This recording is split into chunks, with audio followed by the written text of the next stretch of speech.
Hey, Brett, how's it going? It's going good, Michael. How are you? Okay, doing well, thanks. Yeah. Yeah. So my take on the benefit of your work in this practice is I feel it as, the right therapies come at the right time. Like if you go back to the 50s, right? All of this kind of expressive therapies came out and conflict therapies because it fit the milieu of the time, right? It was the therapy for the illness. And and so I feel like the practices that we're doing now are this perfect fit for kind of the polarization, the disembodiment. Like if we can kind of define the illness of our age, right, as this virtual removal, from the body, that these practices just have the perfect fit for, for where we're at on several levels, right? So let me just kind of talk about, because I've been a therapist, so it's kind of how I'm appreciating it is through being on the path for a long time and kind of what this brings, or how it brings together elements of other things that isolated work a little bit but then brought together really fit, like through you the deep embodiment practices with your coherency therapy training, right? That's a really beautiful thing that coherency therapy, in my experience, doesn't go as deeply into the body.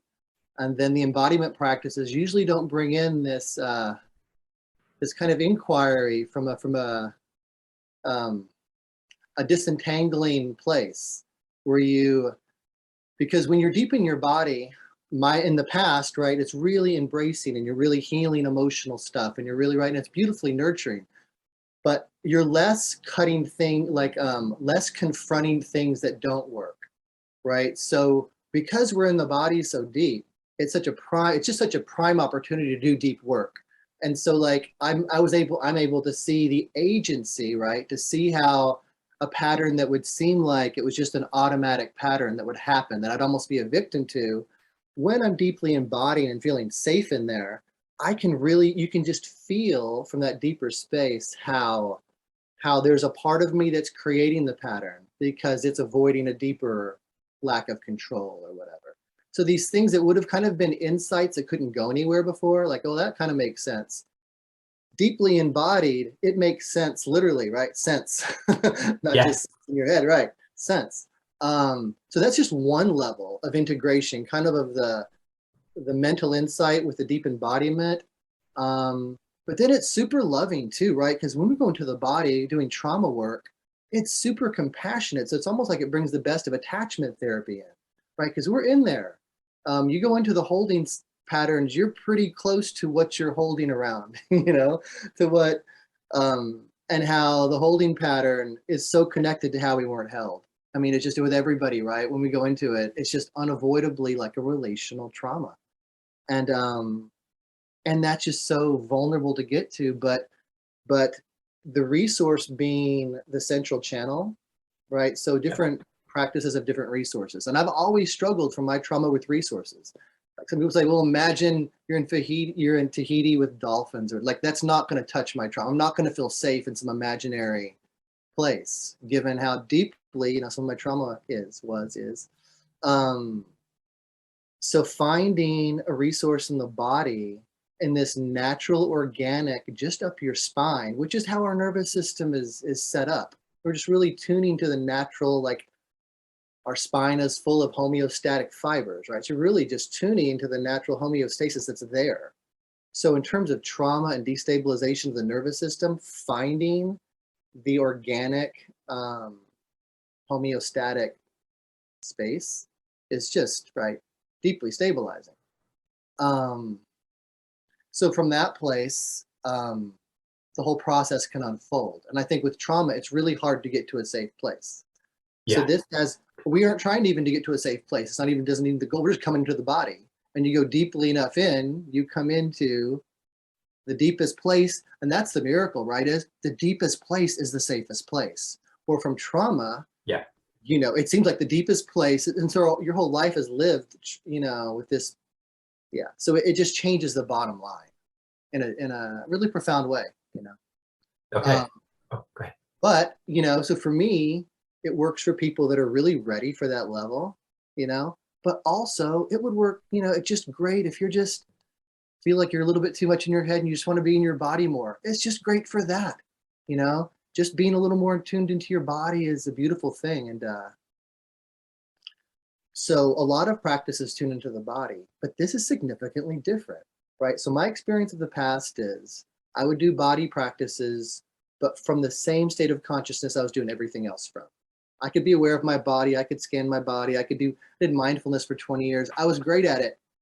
It didn't it was the same, like Einstein has that great quote, you're not going to change the problem from the same level of consciousness that created the problem, right? Yes, that's So right. the level of consciousness that created the problem is this objectified looking down on consciousness. So if I'm doing embodiment practices, not even knowing I'm not really embodied, right? So through Judith, the realization process, the essential shift for me is not looking at my experience, but the shifting to my experience. So like attentionally, the first practice is you're breathing into your head. You're kind of breathing from your nose to the center of your brain, and you can kind of feel there's an energetic charge there, and you're tuning, and then you're breathing from that place. So the breathing from, all of a sudden, I'm in my body in a way. It's an altered state. It feels like a true state, and the other state was an altered state. It feels like all of a sudden I'm Yeah. in my body and I was altered out of my body. And then so for me, just that shift, which, I think however Judith's healing was with this, like she just was able to transmit that shift in a way that is difficult for other practices or people to do it. Yeah, I mean, one of the things that that I really liked about the realization process coming into it, when I started to do my training, I think back in, I don't know, 2010, 2011, something like that. I think it might have been 2011. But which is that, yeah, Judith was using phenomenological or really sensory pointers, like qualitative pointers. Feel the internal space of your body, for instance, or come into the internal space of your body. And that was really helpful, because then it was like you're not aware of, like you said, in that top-down way, but you're present as. And that's a different thing. It's a different experience. It's a deepening and enrichment of the subjectivity that we already experience. I think there's so many levels to how huge that shift is, right? Because I mean, if we look at like even the evolution of our species, because we're in crisis mode, we're moving I think identifying the problem is so important in terms of these healing practices. What exactly are we healing? It's good. It's important to know, and that removal, that disregard of our bodies knowing. I mean, that's one of the primary things I'm realizing is I'm just trusting my body, what my body's telling me.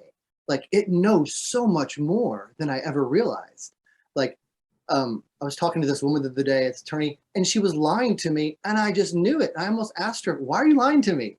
There's no way I could have known, right? But I knew that I researched later, and I found out she was absolutely, But and it happened another time too with somebody else who was lying to me. Well, before I would have that little niggle sense, but now it's like amplified. It's like that voice of my body's knowing isn't muffled, right? So all these practices are just feel like it's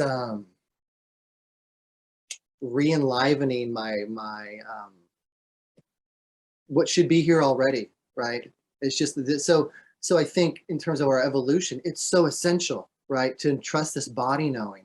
And if we look at so the ill of today, right, with AI and artificial intelligence and the way computers. So if we look at what's happening with computers, they're literally manipulating our representation system and feeding on our body's responses, right? It's like the mind has taken over the body, that body knowing, Oh right? yeah. And marketing is that. It's a deep manipulation of what you know to be true, right? So we Yeah. need a sense of empowerment, right? There's lack of a disc of confusion, of lack of sense making, and disempowerment, because our body is where the power is, and the body knows. But the way so we're just evolved in this kind of predatory, quick, fast money making, but literally it's kind of science is feeding on the soma, right? And that's just really the same way I've shifted from my body, my head looking down into my body, is what's happening everywhere, right? It's that consciousness of looking at is manipulating the experience in self, right? It's one way of looking at it, but it's like probably my deepest feeling of it. That's why this is so important to feel the empowerment of trusting what you always could trust. And so I just find myself getting stronger and stronger, just naturally. Awesome. Yeah, yeah, Yeah. No, I'm really glad to hear that. And you know what you said about like I think you're referring to those algorithms, right? That are just trying to push us and manipulate our evolutionary buttons so that we just buy more stuff. Yeah, it's pretty that you can if you only focused on that during your day, you get pretty cynical. Michael, But but yeah, feel the heinousness of it, right? yeah, It's taking what would be alive to a human being and stripping it out and then feeding it back in something that's not alive, like junk food, right? It right. takes salt and fat and sugar, extracts out what's going to give you a dopamine hit, which is your body's natural response to pleasure, right? And if then you try to do something that's actually nutritious, you're not even interested. And that's the same with porn and relationships. It's the same with Facebook and intimacy. It's Yeah, everywhere. That's why it's so important is to see like it's like a plight upon the village, like like Arthurian legends and like you know, all these legends were about the culture fell asleep in a way it didn't know it was asleep to, and then people had to come in to wake them up. And this has the power of waking up a culture that's dead deeply asleep, you know? Like let me say one more thing, because I'm on a yeah. roll. Go ahead. Daniel Schlottenberger is one of these great futurists, probably the most intelligent person I've ever listened to. And he says the problem now is technology has given us the power of the gods. But what we don't have is the wisdom of the gods, right? The love of the gods to balance out that. Right. So it's like techne versus soma. If we were like in a, some kind of Tolkien movie or something, right? And so we need the technologies for soma, exponential tech for soma that's equal to exponential tech for the power dynamic, right? For the mental, right? We need to match our bodies knowing, and then we can have a growth we can have all of us here. Anyway, I just think this practice, because it's so deeply embodying and it's deeply empowering, it just hits where we need to live. Hits where we do live.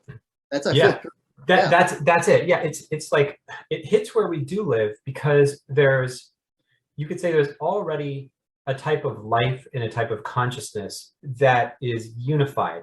We can feel it through the internal space of our body and our whole being. We can also feel it, and by internal space of the body, I really mean like our whole presence field, right? And then we can feel it through our environment also as a type of, a unified consciousness that is not just top level mental consciousness, but it's an integration of sensing, feeling, knowing, right? And it has that quality of communion where we feel a oneness between ourselves and others, other people, our key relationships, a oneness between ourselves and animals and pets and nature, and, 100%. and everything and the earth, It's our deepest instinct, right?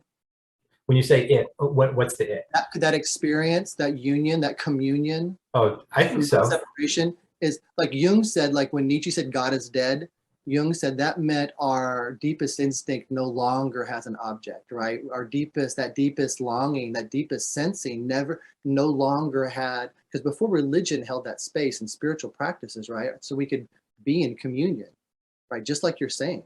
Like I think it is our primary, it's human beings, we've had that as our primary resonant experience that we got distanced from. And kind of like a frog in the water, and the water gets turned up a little bit, more technology, more in our head. Certain point, we're not feeling it anymore. And right. And now we got to that point where the distance is so deep of our ability to feel that, right? We feel our body. Right. Yeah, yeah, I'm totally with you. I'm totally with you. I mean, I know you probably heard me make this joke before, but when I started the realization process training, I was like a brain on stick. And even though I'd done a lot of energy work, right, some energy work that went quite subtle, and had been with a group that studied things like, astral travel and spirit guides and that sort of thing. And it is, I still believe that it is really important to have experiences like that show us that we are, we're consciousness, we transcend this particular lifetime. Our essence is, you could say, it's non-physical in some sense. All of that is still true. I think the difference with the kind of embodiment work is, you could say that you're unifying heaven and earth, or you're actually getting that tone of your deepest, I don't know if I can say deepest, but a very deep sense of spiritual existence. And that is your ordinary consciousness. You know, it becomes your ordinary consciousness as it's expressed in your normal everyday life. You don't have to go anywhere to get it. Absolutely. Yeah, you don't have to go to another dimension. You don't have to go anywhere. It's right here.